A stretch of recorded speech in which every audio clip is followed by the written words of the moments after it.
everybody, it's your girl Miracle Sims, and you are listening to God, Sex, and Love, your daily dose of inspiration, the juice.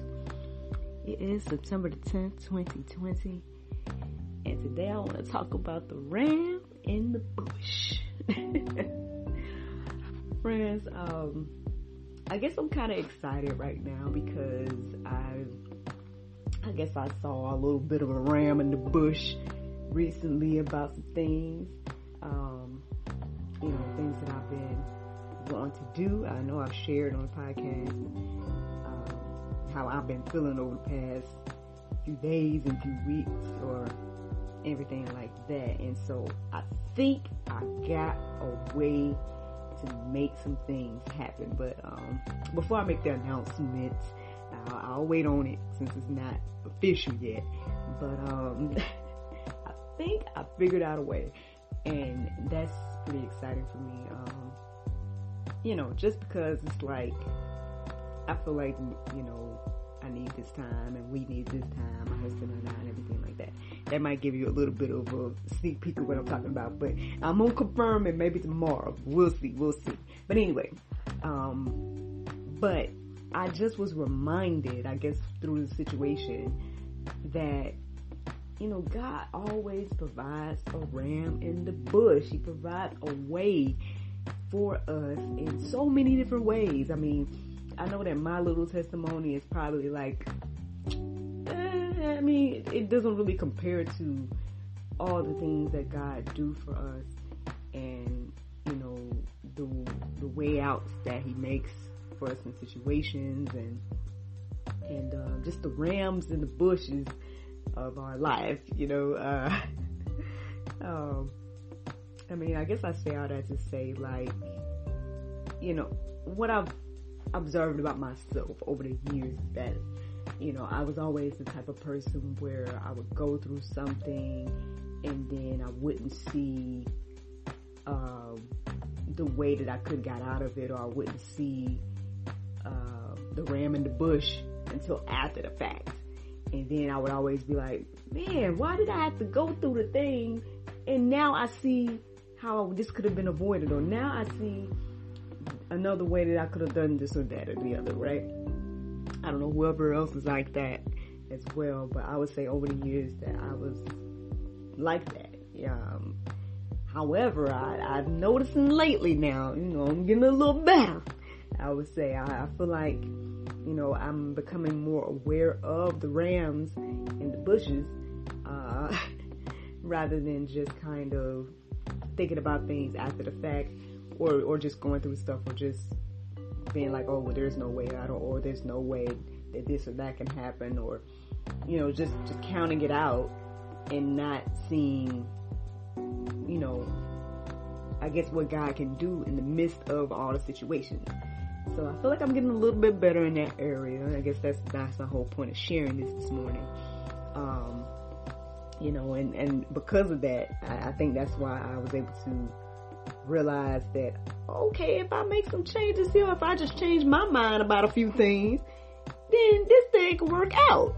And the door can be open, and the windows of opportunity can be open as well. And so, that's why I'm sharing this morning, because I don't know where you are. Maybe you are where I was maybe some years ago, and you just don't see a way out, or you just don't see, how God can bless in spite of whatever you may be going through. Or you may be where I am, and you're like, yes, I am there too. I'm getting better, and yes, I need to, continue to work on this, right? But either way, wherever place you are in, I hope that this inspires you and encourages you this morning, because again, He always makes a way out, and there's always a ram in the bush. We just gotta see it sometimes. Like, we just gotta actively look for it sometimes too. If you guys don't know what I'm talking about, I'm gonna put it in the go deeper section, but just to give you guys a little quick summary of the whole where this whole ram in the bush concept comes from. We're talking about Abraham. Y'all remember that story about Abraham? I don't know if you're doing that, but basically God told him to go and sacrifice his son on the altar, okay?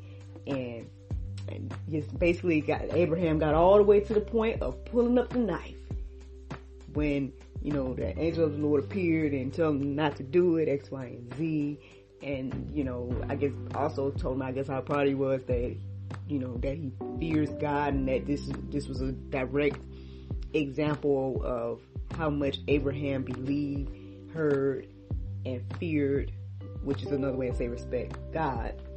And then right after he was stopped, he saw the ram in the bush, and that's where he ended up sacrificing instead. Now, at the end of the day, we all know, or if you a Bible believing person, then you know that this was an example of Christ on the cross for us. This was an example of what God did for us through Christ. And if you don't know what I'm talking about, 1 Peter 2:24, it says, He himself bore our sins in his body on the tree, that we might die to sin and live to righteousness. By his wounds you have been healed. So that's what Jesus did for us on the cross, y'all. That's why we can get past any sin. We can get past anything that comes towards us in this life. Especially when we have Jesus, and we come to Christ and just recognize this ram in the bush that he's given us, y'all. At the end of the day, that's the beautiful thing about the gospel. It's all the things in life that are, beating us down, all the things in life that are holding us down, we don't have to even worry about. Like I said, I don't know where you are right now. I don't know if you're really, really going through, or if you've already been a little bit triumphant. I don't know what place you're in right now. But at the end of the day, understand that, this is our, what they say, our trump card. Jesus is our way out. Jesus is our, redeeming factor. We just really, really gotta obviously you have to believe. You have to believe in what the gospel says and represents. And, you gotta believe that Jesus is God. You gotta believe the Christian values, everything like that. And you gotta live accordingly. And, live like you believe these things. At the end of the day, I came across this verse right here. It's a little lengthy, but I'm going to go ahead and read it. It's Psalms 121, 1-8. It says, A song of ascent. I lift up my eyes to the hills from where my help comes from. My help comes from the Lord, who made heaven and earth. He will not let your foot be moved. He who keeps Israel will neither slumber nor sleep. The Lord is your keeper. The Lord is your shade on your right hand. There you go, friends. He's our keeper. It's a beautiful thing when you really, really recognize it, and when you really acknowledge it. Because at the end of the day, again, I understand. I get it. There's so much we're going through in life. There's so many things. But I guess I will hope that you pray today. If you're not in the place where I am, or if you're not in a place where you feel like, oh, I am seeing God's hand in my life, or I am seeing the ram in the bush in my life, or maybe you're in that place where you're like, I need to see God's ram in the bush. Then pray, friends. That's the main way you can start to see. That's the main way you can start to understand God and His wisdom and what He wants to do in your life. Speaking of that,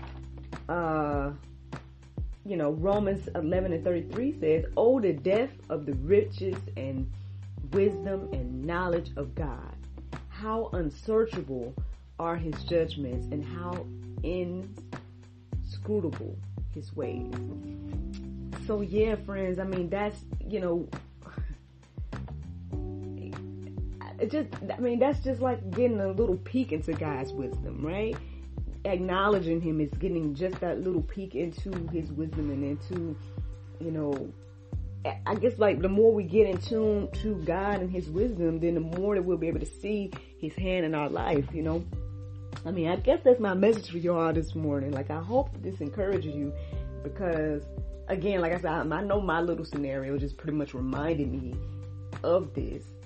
And the only thing that I had to do in my scenario was to see God's hand and to see a way out and to see a way, period, right? To see the light, to see a way out of my situation or out of my slump, or like I said, I'll explain it all when I get everything together, then I'll explain it more. But as of right now, I just pretty much want to stick to this. It's just sharing that all I had to do to see God's hand in the situation and to see God, a way that God had made for me to do and have the things that I've been desiring, is just to change my mind a little bit. I had to change my own perspective and my own thoughts and my own plan, quote unquote, my own, how else can I say it, Lord? Like, I had to just kind of change my own mind, just a smidge, to see that a way had already been made. Like, I mean, I guess I should just let that marinate today. Like, that's it. Like that. And so, because I changed my mind about a couple of things,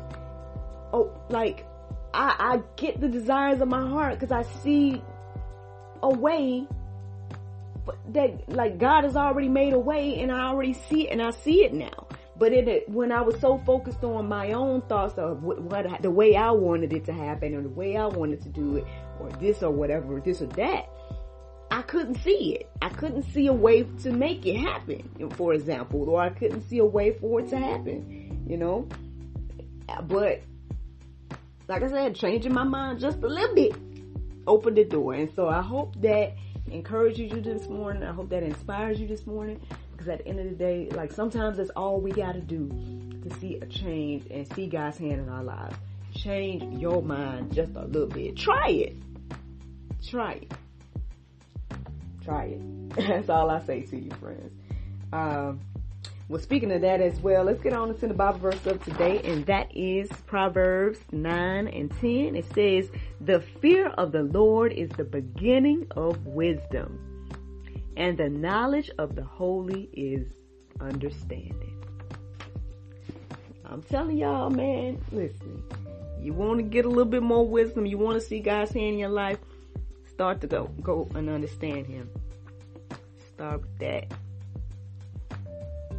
Beginning of wisdom, the fear of the Lord, respect of God is the beginning of wisdom.